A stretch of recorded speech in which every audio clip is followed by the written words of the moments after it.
Great athletes talk about being in the zone. It's a level of peak performance when everything comes together and a player reaches an extraordinary level of excellence. It usually doesn't last too long. Our speaker today has been in the zone so long, he's redefined excellence. In your graduation program, you will read in his biographical statement that he is a recognized authority on critical issues facing higher education. That's like calling Serena Williams a recognized authority on racket sports. Brit Kirwan is an education superstar. His bio mentions that he served as Chancellor of the University System of Maryland for 13 years. Perhaps it might mention that he helped create the University System of Maryland and was instrumental in building it into a national model of higher education system excellence. His bio also reads with characteristic humility. He also chairs the Maryland Commission on Innovation and Excellence in Education. I might add something here. That commission is our state's most important instrument in shaping educational policy in decades, and it's known as the Kirwan Commission. He is a mathematician, a teacher, an advisor to universities and government bodies across the country. It is evident why he is a recognized authority on critical issues facing higher education. He is an all-around champion of educational access, equity, and excellence, and I've heard he also happens to be an outstanding tennis player. Please join me in welcoming a man who has redefined the education zone, Maryland's own Dr. William English Brit Kirwan.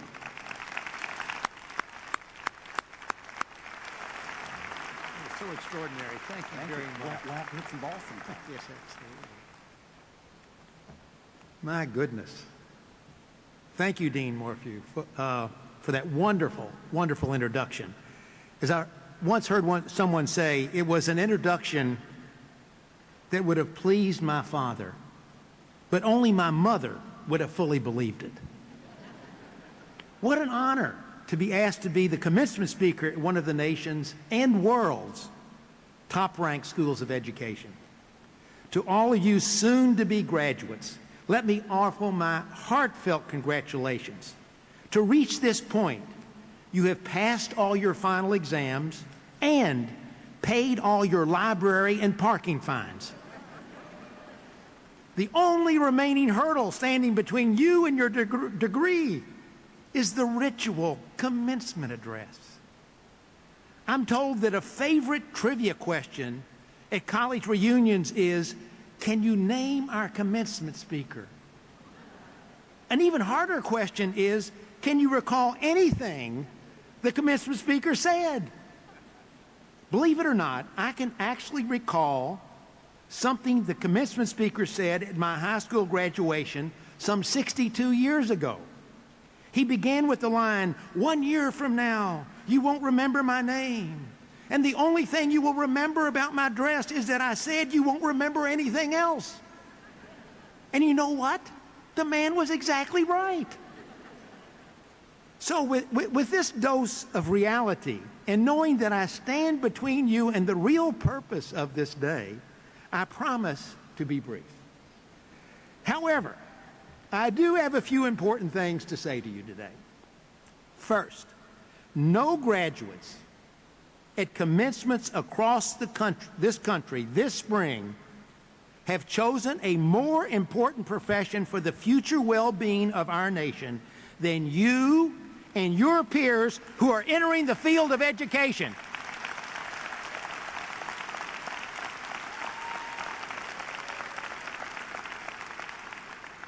Second, my generation owes yours a heartfelt apology.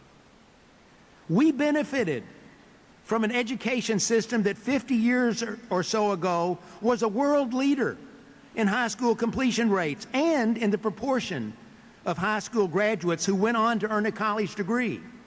In this sense, we were the best educated nation in the world, which economists say is probably the largest single factor in the U.S. becoming the world's economic superpower with the highest standard of living.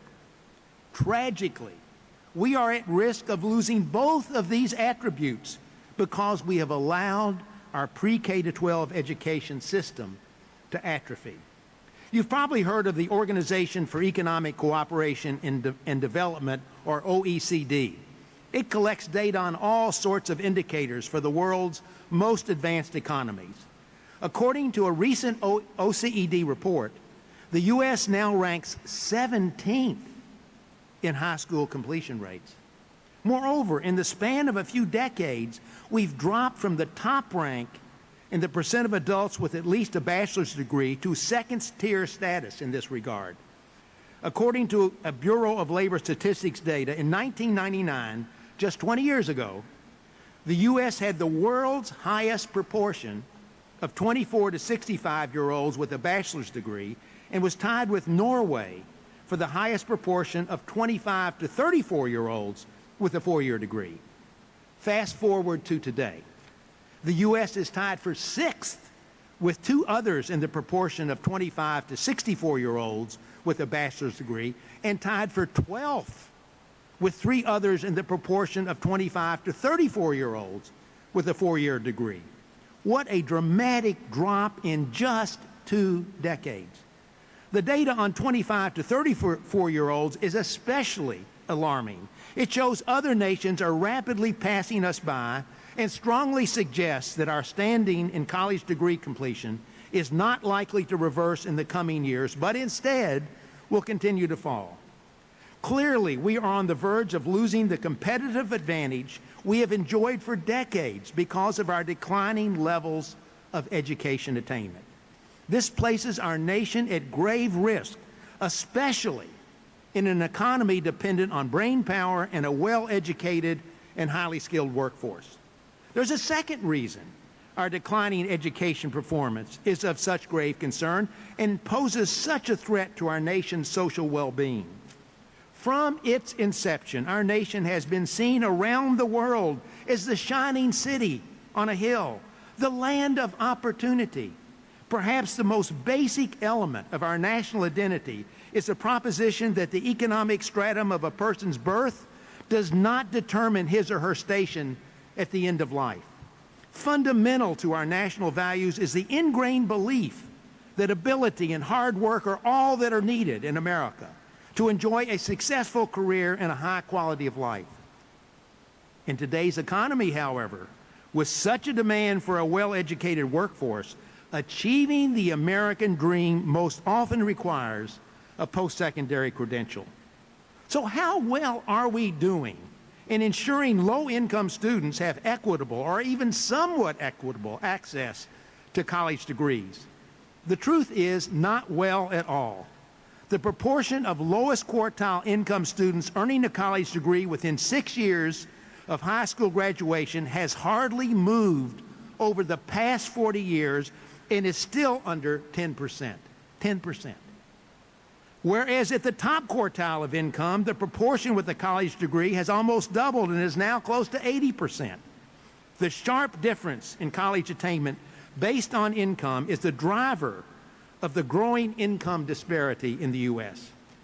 A child growing up in poverty 50 years ago without a college degree could find meaningful work and an income relatively in bounds with the more educated population. That is simply not possible, or at least highly unlikely in today's economy. In a recent column, Nicholas Kristof of the New York Times captured our present circumstance as well. He wrote, "More children in America live in poverty now, 22%, than at the start of the financial crisis in 2008. They grow up not in a land of opportunity, but in the kind of socially rigid hierarchies that our ancestors fled, the kind of society in which your outcome is largely determined by your beginning. That surely doesn't describe the country we like to think we live in. And that's why my generation owes yours such a sincere apology. We've allowed our competitive advantage, the quality of our education system, to become a national liability. The only way we can reverse this situation, recapture our national identity as the land of opportunity, is through major reforms in pre-K through 12 education. We need an infusion of new ideas and new energy That's why you and your peers entering the field of education are so vitally important to the future well-being of our nation. Dean Morphew mentioned that I chair the Commission on Innovation and Excellence in Education, appointed by the Governor and General Assembly, with a charge including policy recommendations that would enable Maryland schools to perform at the level of the best-performing school systems in the world. Incidentally, we are blessed to have David Steiner, one of the school's faculty, on this commission. The charge to the commission, while noble, is a very challenging goal because of where Maryland schools stand today. Based on the National Assessment of Student Progress, or NAEP results, Maryland students perform at or below the national median in most areas. That would be bad enough if, as a nation, U.S. students were top performing globally. Sadly, that's not the case. As you no doubt are aware, on the PISA exam, which assesses the performance of 15-year-olds in science, math, and reading, U.S. students perform at or below the median in comparison to 15-year-olds from the world's other advanced economies. So the harsh reality is that at present, Maryland students perform at a mediocre level in a nation that performs at a mediocre level globally. The Commission has thought long and hard on what the state needs to do to make Maryland schools competitive with the best school systems in the world. We have benefited from the work of the National Center for Education and the Economy, or NCEE, a think tank located in Washington, D.C., which has spent the past 20 years doing research on the common elements of top-performing schools. Based on its research, NCEE has identified 9 common building blocks of high-performing systems. Using these building blocks, the Commission has done a gap analysis, comparing Maryland to 7 high-performing systems, and based on this analysis, we have developed 5 major policy recommendations. The first of these is a major investment in early childhood education, making full-day preschool available to all 4-year-olds and all low-income 3-year-olds.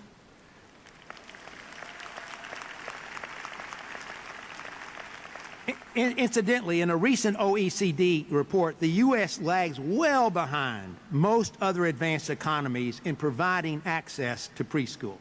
Secondly, we need to invest significantly more in schools serving high concentrations of poverty. This would include coordinators to bring needed social services into the school, as well as after-school and summer academic enrichment programs. A third recommendation is to develop a highly integrated PK-12 curriculum benchmarked against international standards, which makes much better use of the high school years through rigorous college and career-ready pathways.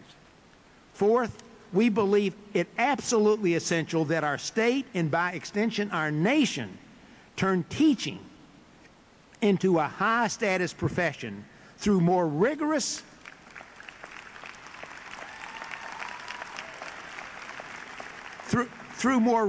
teacher preparation programs like the one at Johns Hopkins University, increased certification standards, career ladders to keep successful teachers in the classrooms, and salaries comparable to professions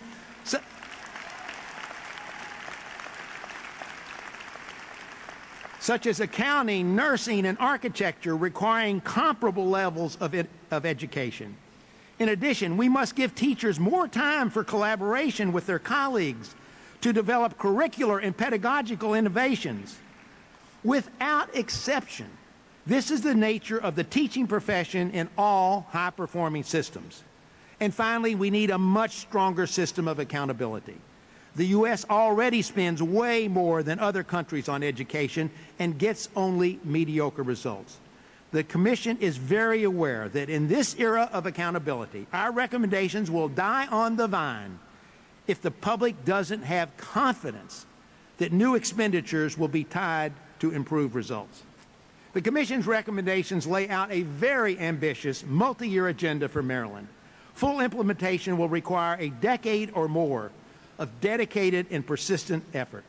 My dream is that our final report, to be issued this fall, will be broadly supported and perhaps even serve as a model for the rest of the nation. But recommendations are empty without the human resources to put them into practice, and that's where you come in. While I easily become depressed in thinking about how much talent our nation has squandered, the generational poverty that has crept into our society, all because of our nation's failure to recognize and address its education crisis, my spirits are lifted when I think about you and your generation. My generation is handing you a broken baton, but I see in you the capacity to overcome our failings. I see in you a sense of selfless purpose. I see in you a genuine desire to address our nation's social and environmental ills. I see in you a willingness to work collaboratively to advance the equity of opportunity in America. Many of you are participants in the Teach for America program, which is a wonderful example of your generation's desire to advance the common good, a value that has been suppressed for way too long in our nation. My parents' generation has been called the greatest generation because of the sacrifices they willingly made to preserve our nation and its values during World War II, and then to rebuild the country once peace came. I believe you are destined to be the next great generation. Your arrival, like a glorious spring day after a long, cold, hard winter, could not be more welcome or timely. I leave you with one of my favorite quotes. It comes from a great educator, Benjamin Mays, who once said, "It must be borne in life that the tragedy, must be borne in mind that the tragedy of life doesn't lie in not reaching your goal. The tragedy lies in having no goal to reach. It isn't a calamity to die with dreams unfulfilled, but it is a calamity not to dream. It is not a disaster to be unable to capture your ideal, but it is a disaster to have no ideal to capture. It is not a disgrace not to reach the stars, but it is a disgrace to have no stars to reach for. Not failure, but low aim is sin. Aim high, graduates. Our nation needs you, and you have the stuff to make a real difference. Congratulations, best wishes, and Godspeed."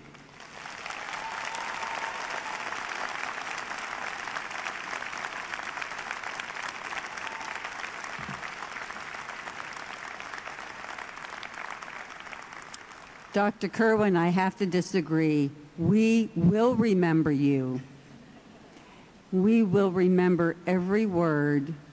And thank you for those words of wisdom and for outlining what we need to do in Maryland and across our nation to make this world a better place for every child. Thank you, Dr. Kirwan.